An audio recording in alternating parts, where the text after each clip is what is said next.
Alright, welcome back to game number 3.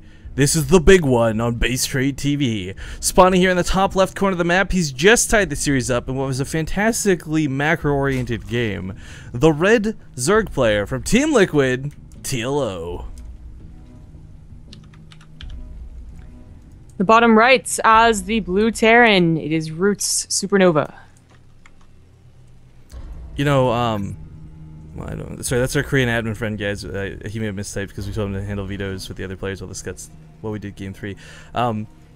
As much as it might be against popular opinion, and as cool as it would be to have Supernova and Solar Advance to join the likes of Bomber, Beol, Journey, and Life, I kind of want both the foreigners in the group to get at it. Like, what an upset that would be to see both Hearthstone and TLO. Not only knock down two fairly good, I'd say, to say the least, good Korean players, but to actually get out of the group and go to the round of 8, I think would be the coolest thing, personally.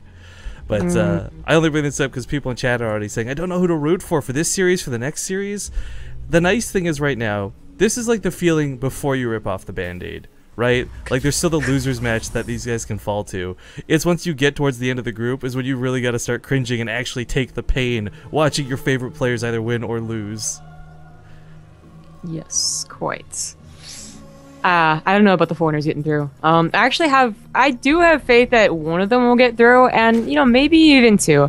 Solar did get second place. You know, he lost against Tasia, who doesn't lose against Tasia, though, at the IEM that happened recently. So I definitely feel very good about a ZVT, but our foreigners aren't, you know. I don't know, man. Well, actually, TLO's weird. He's inconsistently amazing, right? Like, there was the time where we were casting the Kaspersky King of the Hill arenas, if you remember those. For those who don't know what we're talking about yes. for that, they were these sort of best of 5s, and it had like $1,000 in the line. And people joked about how that tournament was basically sponsoring TLO because he would win them back to back to back to back, and it was against the best players Europe had to offer. Granted, that's not Koreans, but it's still TLO playing against the best of Europe, which is not the same as saying it like 3 years ago. The best of Europe is actually really damn good nowadays. Yeah, yeah. I guess I should have said, I don't know about Solar's ZVZ. That's the only thing I'm worried about. And obviously one of our foreigners is ZVZ. I'm pretty sure ZVP is actually really, really good. So Hearthstone's gonna have trouble there. You know, it's actually a good point you bring that up, because Solar has had some pretty I'd say wonky ZVZ results, and at least the few times we've cast him. Like, there was that week for, I want to say earlier, or back in February-ish, you know, he was beating players like Innovation for IEM qualifiers, but then losing ZVZs to, like, North American players. It was kind of this gut-wrenching, like, okay, I guess that happened.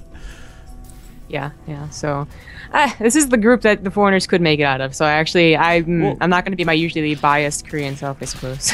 I know we're talking a lot more about the groups in the game right now, guys. There's something kind of cool happening with TLO trying to knock down the back rocks, but I gotta tell you too, before we get too ahead of ourselves, as much as I love Solar, and I don't think anyone's going to disagree, he's probably the favorite to win versus Hearthstone, I personally am rooting for Hearthstone in that match, only because I've seen Hearthstone do some really cool things. He's one of those players that's like, oh, I wasn't supposed to win? Nobody told me that. Like, plus, you know, hashtag Year of Hearthstone. Of course. Every year is Year of Hearthstone. But we actually had Supernova. I mean, he opened kind of interesting. We have actually been seeing more and more people open up, not with just the Reaper Expand or 14cc, but also in the age-old Gases Expand. You can sometimes get a free Overlord because they just assume you're going to go for Reaper, and of course you get a little more economical bonuses for doing it as well.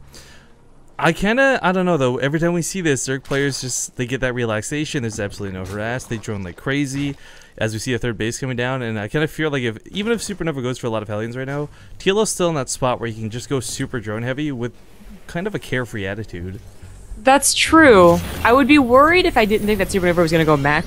Because I feel like, you know, bio, it's, you know, you try and hit the 12-minute mark, and if there's no harass before that, or no sphere from the Zerg player, you know, trying to see there, you go in Hellbats or whatever, yeah, then it's scary, because they're completely fine, they're totally ready, they swamp you, and you know, and suddenly you're already bad, it's only 12 minutes, but if he's gonna go for mech, which Supernova does a lot, as people do on King Sejong, then it's going to be a more passive play, and it doesn't matter, like, you know, they're both going to be greedy, and they're going to go up to, like, max, and then they're going to fight, so.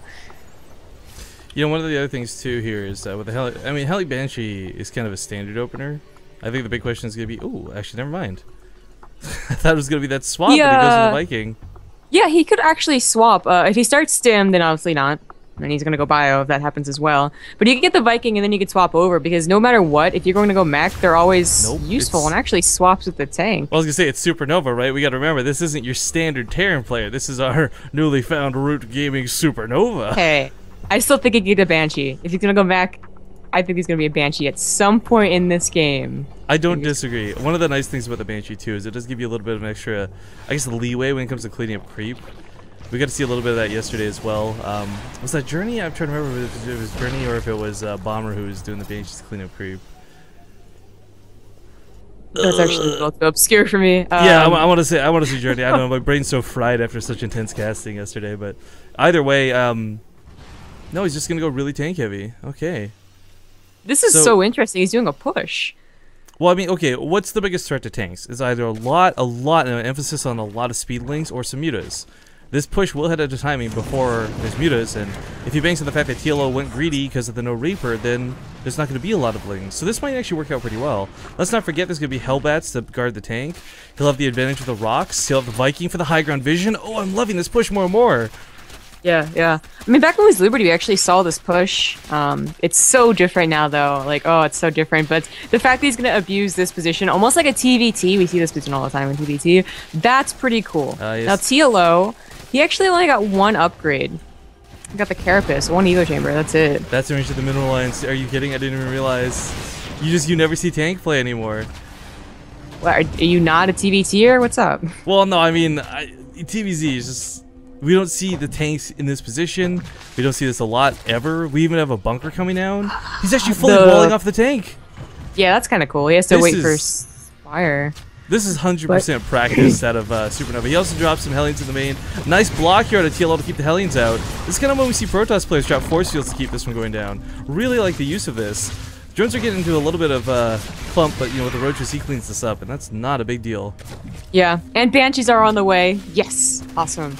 But as well as an Armory Smith, he's gonna go for mech. Yeah, these two fixture factories. But you know, this is it's gonna. Yep.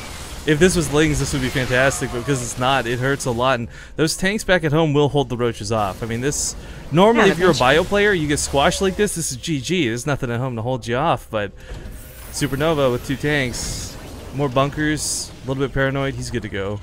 I mean, that's why I think that push is so great against someone who doesn't get, like, you know, regular timed mutas. If with mutas, you kind of you clean up easily. You kill the tank and you go on a speedling. It's like big deal. But with the Roaches, they do clean it up, but then the counterattack isn't actually, it's not going to do a lot. No, it's going to do a lot. The SCVs are being pulled. He focused that Where's that bunker down so Banshee? quickly. Where's the Banshee? It went off on the other side of the map. Well, the tank comes in to defend. He should be able to hold this. Banshee's doing absolutely nothing, by the way. Could at least be on top of the third. I don't know. But he sieges the tank. Actually, unsiege that tank would have been a million times more effective. Those Marines need to get in the bunker, too.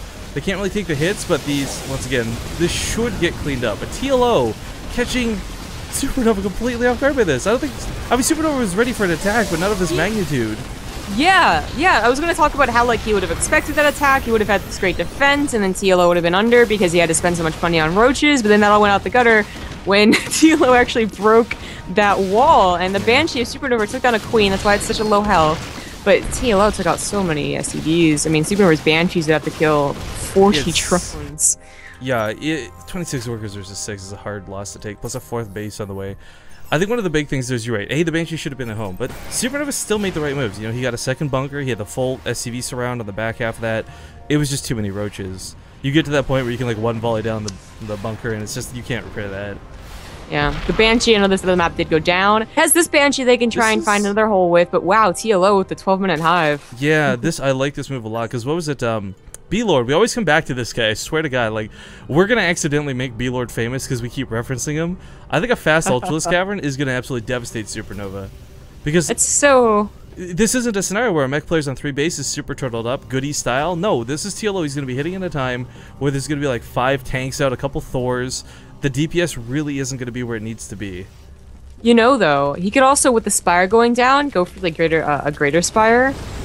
You know what? Hang on. I hate this. I think Broodlords are a fantastic response to mech, and I always talk about it on a cast, but we never see pro players do it. It's always like the Masters players or the people streaming like GM on Ladder that do Broodlords. And it always seems to work out so much better than a lot of the responses we see in tournaments, but no one ever does Broodlords in tournaments versus mech. Well, I mean, that Spire is just awfully coincidentally timed up with the Hive. I'm just saying. It'd be really cool. I would love to see it. Oh, and super to see this, but there's no way that you can really react to it. I mean, first of all, you don't know if it's Vipers, if it's Roaches, or if it's Ultras or Broodlords, so, that requires a lot of different tech for all three of those. And even if you do know what's coming, like, you're still on 2 bases, your third's barely up, like, you don't have enough gas to, accomplish everything. It's not happening yet. We oftentimes mock, like, Zerg T3, just in general, mostly their air, of course, but, it's against the meching player going to be the greatest asset because there's just so many things that you get out of tier 3 that counter. As you mentioned, Vipers blind cloud all the tanks, Corruptors and Broodlords can just absolutely demolish what is a lack of Vikings, and of course Ultras can run train even through tank lines. Yeah, he is getting Grey Spire as well as an Ultraless Cavern. I mean, he's getting everything because he's got up to a 4 base. Like, why not get everything? Is it BM to put like a heart in all chat right now? I'm not gonna do it, but.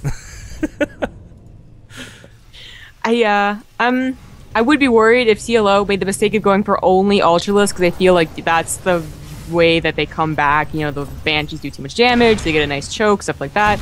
But if he's gonna mix everything together, I think it's actually really great against Supernova. Supernova doesn't have enough money, gas to get Vikings as well as enough tanks and Ravens, I suppose, as well. Another CC coming down. At the very least, he's on 3 bases, right? Like, that's what's kind of key going forward. If you're still on 2 bases at this point in the game as a Terran player, playing mech especially, you might as well tap out. Because there's no way you contend with Hive Tech on only 2 bases. Now, the problem is, a lot of the time, this is where the paranoia starts setting in, and as a Terran player, playing mech, you don't know, okay, do I need air, or do I need ground?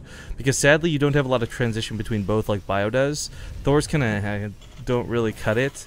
And if he's scanned right now, he wouldn't see the Greater Spire at the natural near the Hive. If he scanned the 3rd, he'd see the Greater Spire, immediately would regret not having a lot of Vikings, because quite frankly, guys, even if you do the transformation mode on the Thors, not so good against Broodlords. I don't even know what it's there. I mean, Protoss got Tempest Deal Broodlord, and it's so effective. Right, like that's stupid. It needs to be buffed, I think, because the single target benefit is only like 4 extra damage or something. It's kind of ridiculous. I think it's so dumb. And really, honestly, you want it more for the Corruptors. You want to be able to beat back the Corruptors so your Vikings take with the Broodlords. So you want the splash anyways. But I like the blue flame drop. Well, it's not blue flame. Yeah, drop, but I like the drop.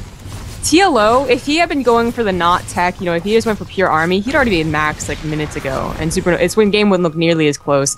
As it is, by going for tech, he is giving Supernova an awful lot of time. I mean, I think it's still a dangerous position for Supernova. I don't think it's gonna be close at all. I mean, there's no anti-air here. I don't mean there's a little bit, and like he doesn't. There is one Viking, excuse you. Well, and maybe a secret missile. The Viking died. But I was gonna say, the Broodlings guys, what they do is they force the tanks to be on siege. If the tanks are in siege, guess what? The Roaches move in. The Zerglings move in. This is a really rough spot to be in, as we see force on siege the tanks. What are the cities doing? Transfer, I didn't realize anything. That 4th is gonna go down. Yep, not even close. I mean, no, that wasn't even like a long siege up. He had Broodlords, he went in, that's a dead Supernova. 100% comes down to lack of scouting. Not knowing that transition was coming, not knowing exactly what it was. When you scout that Hive, guys, that's the point where you have to sacrifice mules, no matter how much your economy's in shambles. He just had a couple of Vikings. He would actually be taking down all these Broodlords right now. Right? There was like 1 Corruptor. Sorry, well now there's a little bit more, but at the start of the fight, there was 1 Corruptor. Banshees are actually going ham on the Roaches, but I really think Supernova's expecting Ultras. That's the only thing I can expect. Yeah. I mean, you don't go Banshee heavy if you're expecting Broodlords. GG. TLO will make it out of the first best of 3 here alive. This will knock Supernova down to the losers match. This will bring TLO to the winners match, and we're gonna see it as fast as we can to set up the series of Hearthstone versus Solar guys. Now